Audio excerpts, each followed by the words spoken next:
nkundira sure kandi abahikaze murano makuru atatu ya kano kanya. Inkuru ya mbere katuhere mu gihugu cy'u Rwanda aho hatanguye kwibazwa nimba igisigara cy'u Rwanda kiriko kirategura intambara gwihishwa bivanye n'ibiriko birakogwa n'igisirikare cy'u Rwanda muri no misi. Na inkuru ya kabiri reka turabishe ku mukuru w'igihugu Paul Kagame aho asubiye kandi kuvuga ku basirikare b'abanyarwanda bivugwa ko babarizwa muri Kongo, aho abavyemeza icoba carajanye abo basirikare muri ico gihugu ca Kongo.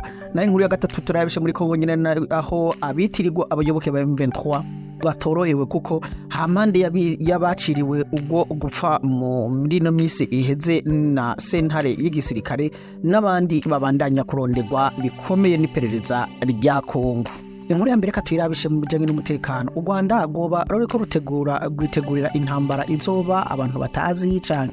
Ico ni kimwe mu bibazo vyabajijwe aho umuvugizi w'igisirikare cy'u Rwanda yaganira n'itangazamakuru. Muri ico kiganiro igisirikare cy'u Rwanda kikaba cashatse gutanga umuco kwitangazo rihamagarira abanyarwanda bavyifuza kwinjira mu gisirikare, ariko bakabikora babifatanije n'uwundi mwuga ico bita kuba umureserviste canke reserve force canke mu kinyarwanda ico ukunze kwita inkera gutabara. Uwo mugwi ukaba uzoba ugizwe n'abanyarwanda bavyifuza bashobora kuzokwikorwa ko igisirikare kiramutse kibakeneye. Sabo gusa igisirikare gikeneye kuko gikeneye n'abafise ubumenyi bwihariye muri domaine zitandukanye, nabo nyene bakaba arabo gushirwa muri reserve force. Habajijwe nimba gushika ubu igisirikare cy'u Rwanda kidashobora gucunga umutekano w'igihugu gushika yaho bikora kuba civile, hishuwe ko igisirikare gihagaze neza, ahubwo ngo bakaba bahaye amahirwe abo bose bavyifuza gushigikira igisirikare, ariko bakaba bafise ubundi buzima babayemo. Bakaba batanze umuco ko ibi ataho bihuriye n'ibihe akarere u Rwanda rurimo kariko karacamwe. Bariko barahamagagwa bo kuja muri reserve force bakaba bazokoreshwa imyimenyerezo ya gisirikare hamwe n'abandi bagiye kwinjira mu gisirikare cy'u Rwanda muri iyi minsi.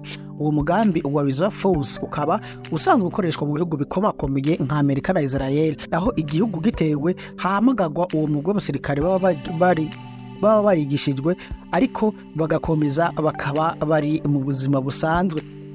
Ikindi mwomenya ni uko igisirikare cy'u Rwanda muri no misi gifise abasirikare bacu mu bihugu bitandukanye vya Afrika, kikaba giharuka mu bihugu vya mbere vyikogwa ko mu kugarukana amahoro mu bihugu bitandukanye vya Afrika, kandi bakaba bamaze kwerekana ko aho bahonyuje ikirenge haboneka amahoro.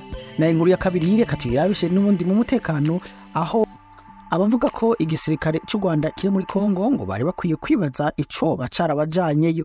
Ivyo nibishikirizwa na Perezida Paul Kagame mu ijambo yashikirije mu gihe yarahejeje kwakira indahiro z'abadepite hamwe n'iza Premier Ministre. Yagarutse ku mutekano muri Kongo. Muri iryo jambo yashikirije ko abavuga ko bashaka gukemura ikibazo cyo muri Kongo ngo babesha abantu kuko bo bifuza gukingira inyungu zabo gusa, ariko badashaka gukemura ikibazo kiri mu burasirazuba bwa Kongo mu buryo bwa burundu.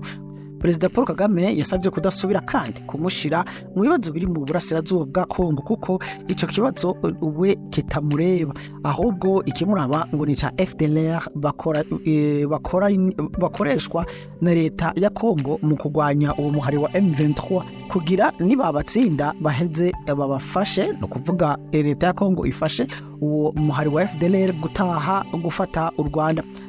Paul Kagame yavuze ko adashobora guhindura uko biyumvira cyo kimwe n'inshuti zabo biyumvira cyo kimwe, ahubwo we ico ajejwe ari ukugira ivyo vyumviro nibize ibishike.